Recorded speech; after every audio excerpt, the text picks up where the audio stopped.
couldn't sleep. I said, could this be it? Mm. Is this what I've been looking for? So that was my thoughts just running through my mind.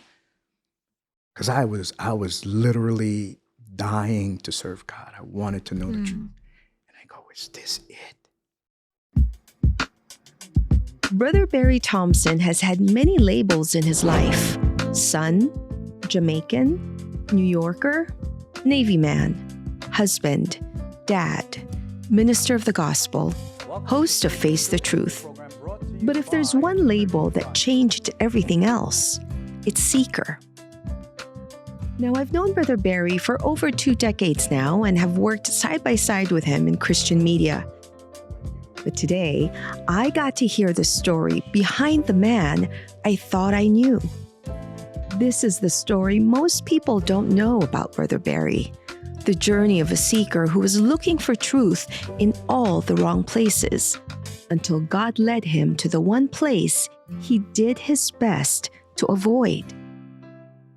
I'm Aliu Garcia Pablo, and you're listening to Making Changes from Incmedia Audio, a podcast about the changes we go through and the life lessons we learn along the way, but always with God by our side. Before we dive in, while you're listening right now, hit that subscribe button wherever you're listening. This is a 2-part episode, and you're not going to want to miss what happens next. Welcome to Making Changes, Brother Barry. How are you? I'm good. Thank you for having me. I'm kind of nervous. So am I. Because I feel like we've known each other for, 20 years now? We've been working together for many years on different programs. Mm-hmm. But I don't think we've ever talked about this part of your life. Yeah, maybe intermittently. Yes. Briefly, yeah. And it's kind of interesting because you were the host of One-on-One at one point, right? Mm-hmm, mm-hmm. And you were on this I was on this side. Yes. And now you're in the hot seat. Mm-hmm. It's very hot. But, before we start, I just want to thank you for agreeing to do this. And I think you're going to help so many people who are seeking and finding ways to get close to God just with your story alone. This is my pleasure to do this. Thank you. So we're going to start off, I mentioned that we worked together on so many different programs before, and you and I had so many conversations about the media of the church, and Face the Truth is one of the programs to this day. So many seekers are finding the church through Face the Truth program. When you look back at how the media of the church has evolved from when you first, joined the church or started in the ministry, what do you think about where God has taken us in all of this? Well, it's amazing. However, I'm not extremely surprised because we're talking about God's work. And a lot of these things I believe, because if you think about it, the church reemerged at a time that there were new instruments of technology, especially in communication, right? From 1914 and the years prior to that, and then after that, radio, and eventually some time later, television, and then now we have, of course, the internet, and then we have social media. So at the same time that the church reemerged, you have these new instruments of communication. So I believe that for certain that it's God's will, and the media plays such a key role because it can reach places that we may not be able to reach on foot, especially as quickly, right? And it reaches, especially now, you have people who have cell phones, even in some of the most poorest countries and areas of the world. If people barely have a home, but they have a cell phone. They have internet. Yes, and they have internet. So I believe that is the will of God. So the role of the media is extremely important in our time in the spread of the gospel. In your earlier days of being on television, on church programming, you actually got a phone call once, right? From someone who had watched you on The Message, was it? Or do you remember that Do you remember that phone call or just that moment of realizing that, wow, you didn't know this person, but they reached out to you, and the power of the reach of that in really creating awareness about the church? Yeah, well, those are very special. When you do this work, which I call the greatest work on earth, the most important, of course, because this is the work of salvation. And if you are an instrument in just gaining or getting one soul, one person to learn about the truth. So whether you do it by means of the media or you're preaching in one of the worship services or a Bible study and then someone is enlightened, you can't put any material value on that. That's what we do, and God is using you in spreading the gospel. So if one of the shows, especially if one of our shows reaches someone in a remote place and then they watch it and then you get to meet them, they say, you had an impact on me in the lesson that you taught, what I heard. That's indescribable. If you want to make God happy, which is what we as servants of God want to do, we want to please God. I think when God looks down on us and he sees a minister or even just a regular member of the church, and then they're used to bring someone in the church, I don't even know if I have words to truly describe that. The feeling is indescribable. And so that makes me happy. It makes whatever work and labor that you exert to put those programs together or to preach the words of God, it makes it all worth it beyond that. Yeah. You mentioned, helping these people be enlightened. When you do meet seekers, when you meet people, and you've been to different congregations, different districts, different states, different countries, do you see yourself in them a little bit from when you first started seeking? Absolutely. Which, if we get to talk about it, it's what God used to persuade me, if you want to call it that, persuade me to join the ministry. I see myself. And when I do preach, whether it be in a worship service, whether it be in an evangelical mission, a Bible study, without the proper defense to his life, I'm always putting myself In their in shoes. the shoes of the listeners. And I try to connect with them, kind of knowing what's in their mind, their thinking, because I was there at one time. You were them. I was one of them. Absolutely. So a lot of people, a lot of brethren know Brother Barry Thompson because of the different programs you've been on. But now we're going to get to know who Brother Barry Thompson was, like as a kid, Where'd you grow up? What was your childhood like? I was born in Jamaica, so I'm a Jamaican by birth.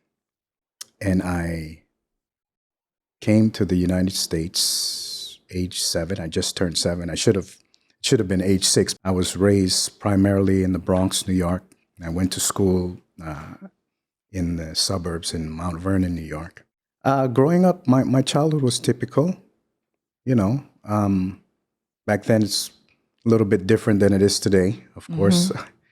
I grew up, Jamaicans are very religious.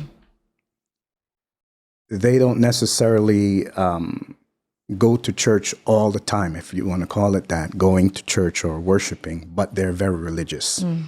It's part of their language. In fact, I don't know if it's still the same.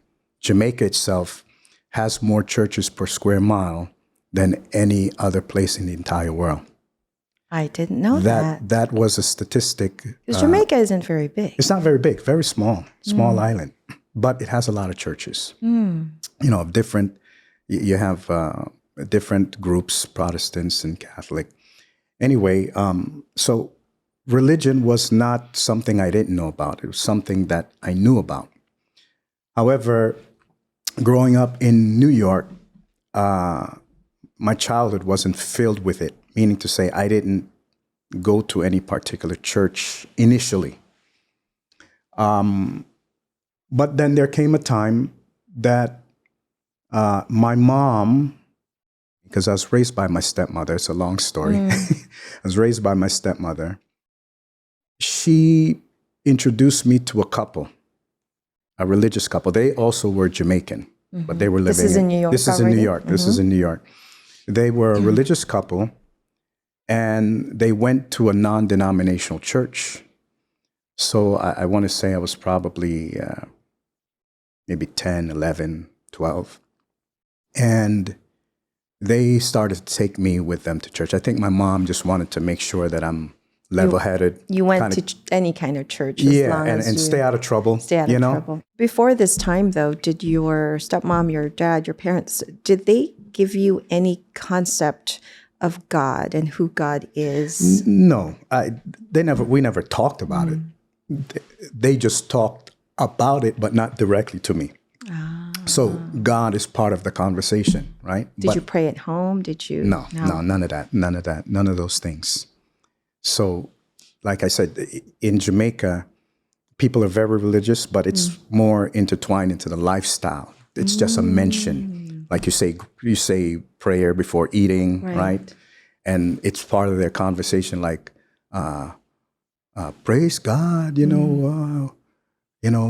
God is this and God is that. It's just part of the lingo. It's like a casual thing, part of your life. So, but it wasn't like strictly adhered to. They didn't really practice regularly. I mean, they go to church. My dad went to his particular church. My stepmom went to hers. So they went to two different churches? Yeah. And it was not consistent. Sometimes they'd go, sometimes they wouldn't go. I'm kind of intertwining all the years. It's kind of mixed up a little bit. But at the time when eventually my mom and my dad separated, and I spent some time with my dad, and then I eventually spent time with my mom. I lived with her for a while. And that's the time that she introduced me to that couple. So I started going to church with them. It's a non-denominational church, all different kinds of ethnic groups, but really nice people. And the ones who, the minister there and his wife were traveling missionaries. And I really enjoyed it. It was something to do. I'd go, I think, once a week. And then I would also hang out with their older son, who was a teenager. I was still kind of young. He's a teenager, so it's like nice being with him. You had a friend, and yeah, you went to like conventions and I traveled with him. And then I probably still have that Bible. I got my first Bible, and I learned like some of the basic Bible stories, mostly Bible stories. So they had what they call their children's, we call it children's worship service. I guess you could call it the same thing. So I learned the basic Bible stories, and that stayed with me. I went through that, and then my mom and dad are separated. So I lived with my mom for a while, and then I went to live with my dad again. And there was a church that he was going to. Right? It's very convoluted, Yeah. A lot of complications. So it sounds like growing up, there was a lot of instability, kind of. You're back and forth. Yes, my childhood was very, very unstable. Very unstable. Yeah. It would take us hours to go through all of it. So, how do you think in all of that kind of inconsistency? Now you're going to church, you're learning these different Bible stories. Were you conscious of, like, now were you beginning to form any kind of belief system when it came to God, when it came to spirituality, like, because of the instability in your home? Did that make you kind of, like, the whole church thing and religious thing kind of, this is kind of funny. So what I'm about to tell you is kind of funny. So when I was in high school, my dad had remarried. I was living with him again. And believe it or not, religion became an outlet. Wow. It was part of my rebellious time. So I'll tell you how. For some reason, I gravitated to very loud preachers. And at home, as part of my rebellious attitude against some of the things I didn't like at the time, I would turn on the radio, and the preacher, the more he screamed, The louder you. the more I made. gravitated to. I was so happy, like, Wow. it doesn't seem like my personality. Yeah. But it was like an outlet for me. Well, And, outlet in what way? I don't know why. But Was it you can't yell back at your parents, but you're going to have this preacher guy? And my dad, I remember he would tell me, "Can you turn that down?" And I would literally say, "Dad, why are you persecuting me?" You're using that as a way to. I was basically kind of rebelling. Yes. Using religion as a rebellious That's point. an interesting way of I know. rebellion. Yeah, though. yeah. Most teenagers don't rebel No, like that. I know. So, we went back and forth a little on that. And I'd listen to preachers. And I was going to a particular church where the rest of my friends, my group, was actually going to that church as well. So your circle of friends, they were churchgoers. They were churchgoers. So instead Initial. instead of mingling with the bad kids on the, you were actually going with I was actually churchgoers. going to a church. Wow. In the Bronx. But going back to the loud preachers, Yeah. right?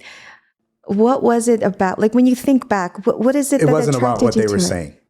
It wasn't about what they were saying. It was they were so emphatic, The passion. the passion. I said, "Well, these guys are good." I didn't know any better. Eventually, there came a time. I can't remember if it was during that period of time or shortly after that, maybe when I got in the military. But I remember actually doing some research, and I was trying to find out if this book is legit, the Bible. Right. While you're in the military, were you reading the Bible consistently? No. So I believe perhaps before I joined the military, maybe during that stage where I was with my dad and listening to these preachers, I was probably reading something as well.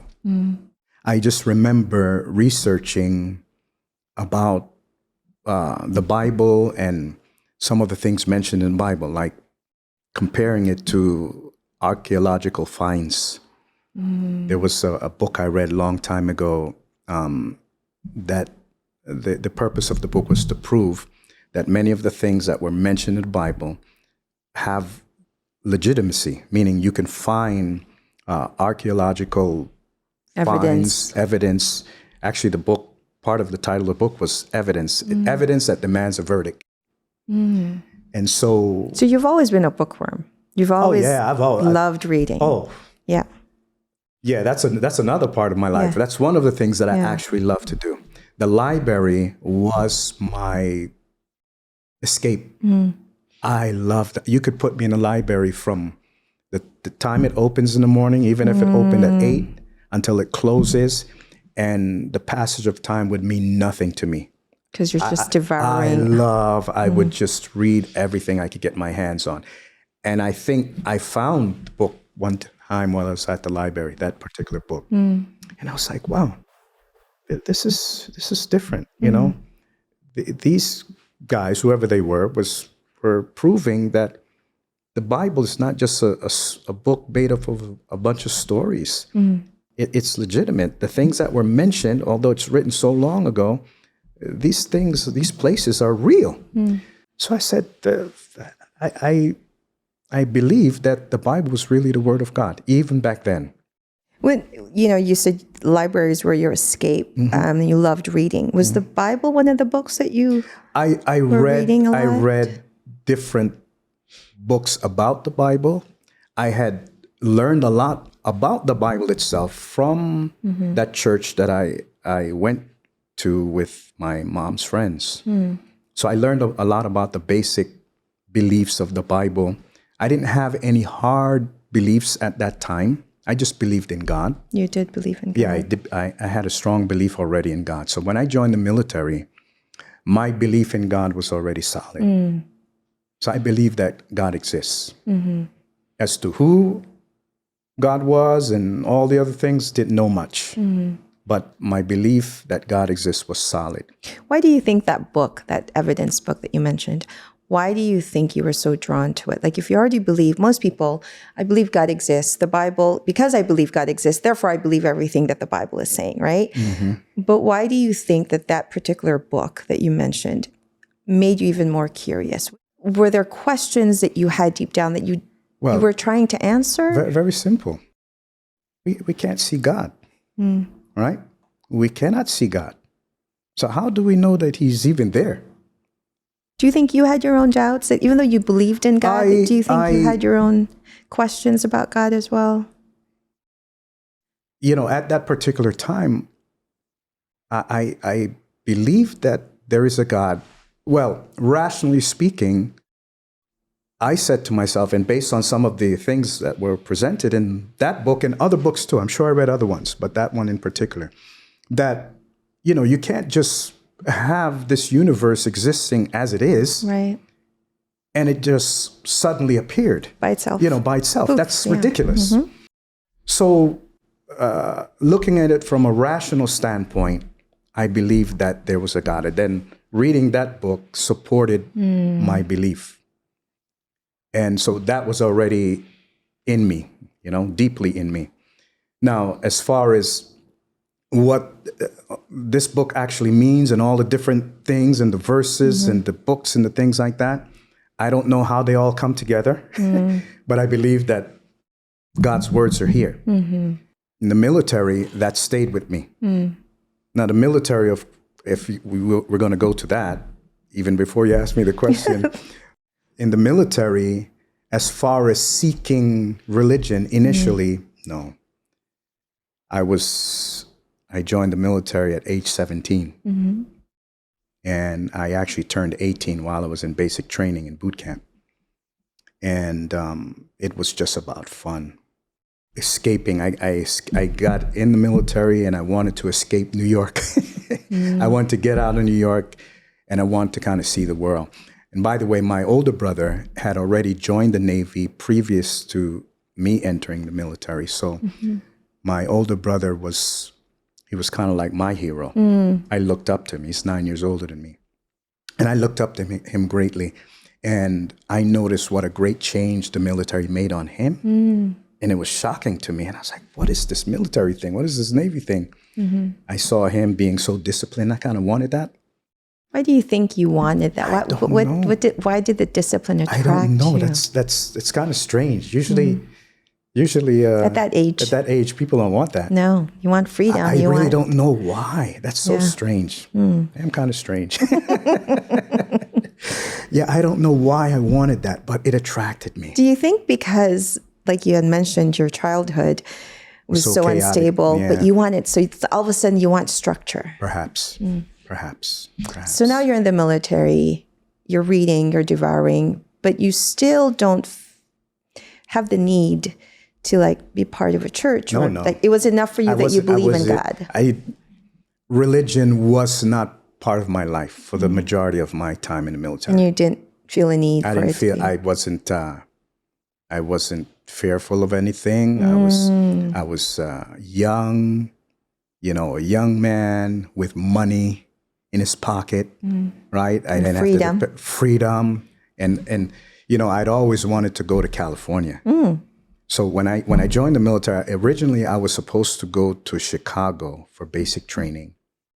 I went back to my recruiter and I said, hey, you know what? I don't want to be in New York any longer. Can you get me in at an earlier time? And he says, okay, I can get you in at an earlier time, but we have to change your profession. I was supposed to originally be a medic and then end up being a dental technician because what was offered to me was California, basic training. California?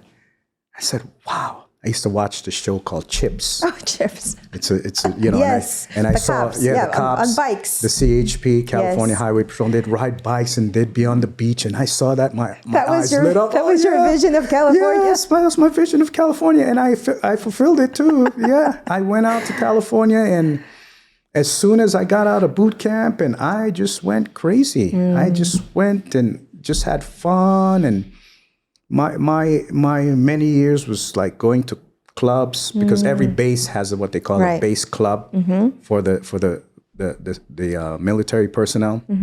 So I was there all the time. You know, of course, I wasn't a drinker per se, but I love to dance.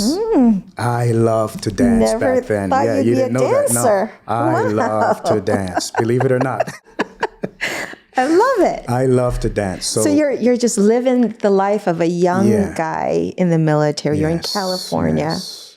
Did you feel like this is it? I've made it. Like what else is there to chase? You I don't know if I felt like I made it. I was very ambitious. So I rose in rank quickly. I was very ambitious, always seeking to excel, in my military career. And I planned to stay in the military for a long time. But then through a series of things that happened, at a young age, man, this is, my life was still chaotic. There was still chaos. Does Brother Barry's story sound familiar to you?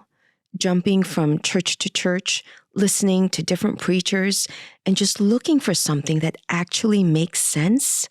Well, Rashad and Mary's story is just that.